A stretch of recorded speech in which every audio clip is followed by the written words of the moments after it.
কখনো কখনো মনে হয় আমি কেবল একটা মুখোশ পরে বেঁচে আছি।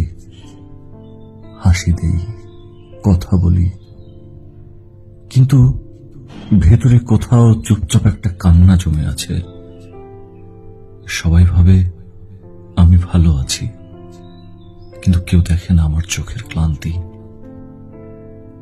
প্রতিদিন নিজের সাথে একটা গোপন লড়াই চলে, যার কোনো দর্শক নেই, বিচারক নেই, শুধু হার মানা আমি।